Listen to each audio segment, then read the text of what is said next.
ଆଜି ଯେଉଁ ଭଦ୍ରକ ଜିଲ୍ଲାରେ ଚାନ୍ଦବାଲି ତହସିଲରେ ଆମର ସାରଣା ରାଜସ୍ୱ ନିରୀକ୍ଷକ ତାପସ ଜେନାଙ୍କୁ ଜଣେ ସୁବାସ ଦାସ ନାମକ ବ୍ୟକ୍ତି ଅଫିସ ଭିତରେ ପଶି ଆକ୍ରମଣ କରିଛନ୍ତି। ମରଣାତ୍ମକ ଆକ୍ରମଣ, ଆପଣମାନେ ସେ ଭିଜୁଆଲ ଦେଖୁଥିବେ, ଯେଉଁଟାକି ମାନେ ସାଧାରଣ ମାନେ ଗଣ୍ଡଗୋଳରେ ବି କେହି ଏତେ ଜୋର ବାଡ଼ାବାଡ଼ି କରେନି। ତେଣୁ ଏଇଟା ଗୋଟେ ନିନ୍ଦନୀୟ ଘଟଣା, ଯେଉଁଟାକି ମାନେ ଭଦ୍ରକ ଭଳି ଗୋଟେ ଉନ୍ନତ ଜିଲ୍ଲାରେ ଏମିତି ଅନୁନ୍ନତ ଚିନ୍ତାଧାରାର ଲୋକ ଥିବେ ବୋଲି ଆମେ ବିଶ୍ୱାସ ବି କରୁନଥିଲୁ। ଏବଂ ଏମିତି ଏଇ ଯେଉଁ ମାଡ଼ଟା ହେଇଛି, ମାଡ଼ଟା ଆର୍ଆଇକୁ ହେଇନି, ଏଇଟା ସରକାରଙ୍କୁ ମାଡ଼ ହେଇଛି। ଆର୍ଆଇ ହେଉଛି ସରକାରଙ୍କର ଜଣେ କର୍ମଚାରୀ।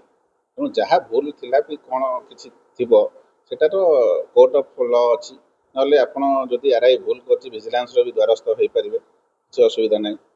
କିନ୍ତୁ ଏଇ ଯେଉଁ ମ୍ୟାନ୍ ହ୍ୟାଣ୍ଡଲିଂ କରିବା, ଏଇଟା ଗୋଟେ ସାରା ଓଡ଼ିଶାରେ ଏଇଟା ଗୋଟେ ମାନେ ଭୟର ବାତାବରଣ ସୃଷ୍ଟି ହେଇଛି। ଯାହାଫଳରେ କି ଓଡ଼ିଶା ସାରା ମୋର 10,000 ମୋ ସଂଘର ମେମ୍ବରମାନେ ସମସ୍ତେ ଆତଙ୍କିତ ଅବସ୍ଥାରେ ଅଛନ୍ତି। ତେଣୁ ମୁଁ ଆପଣମାନଙ୍କ ମାଧ୍ୟମରେ ସରକାରଙ୍କୁ, ମାନ୍ୟବର ମୁଖ୍ୟମନ୍ତ୍ରୀ ମହୋଦୟ, ମାନ୍ୟବର ମନ୍ତ୍ରୀ ରାଜସ୍ୱ ମନ୍ତ୍ରୀ ମହୋଦୟଙ୍କୁ ଅନୁରୋଧ କରିବି ଯେ ତୁରନ୍ତ ଦୋଷୀକୁ ଗିରଫ କରାଯାଉ।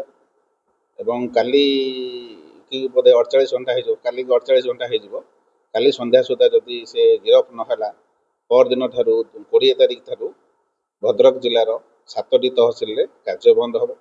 ଏବଂ ସେ କାର୍ଯ୍ୟ ବନ୍ଦ ଆନ୍ଦୋଳନ ଧୀରେ ଧୀରେ ଯଦି ଆକ୍ସନ୍ ନ ନିଆହେଲା, ସାରା ରାଜ୍ୟକୁ ବ୍ୟାପିବ। 317 ତହସିଲରେ ପୁରା କାର୍ଯ୍ୟ ବନ୍ଦ ହେଇଯିବ। ଏଫଆଇଆର ଲଜ୍ କରିଛନ୍ତି ପୋଲିସ, କିନ୍ତୁ ପୋଲିସ ଆକ୍ସନ୍ ନେଉନି। ପୋଲିସ ଚାହିଁଲେ କିଏ ବାବା କାହାକୁ ଆରେଷ୍ଟ ନ କରିପାରିବ, ମାଟି ତଳୁ ବାହାର କରି ଆଣିପାରିବ।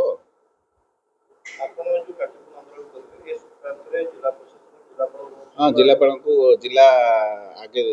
ପ୍ରଥମେ ଜିଲ୍ଲାପାଳଙ୍କୁ ଆଜି ଦିଆଯିବ ଏବଂ ଜିଲ୍ଲାପାଳଙ୍କୁ ଜଣାଇକି କାର୍ଯ୍ୟ ବନ୍ଦ କରାଯିବ ଜିଲ୍ଲାରେ।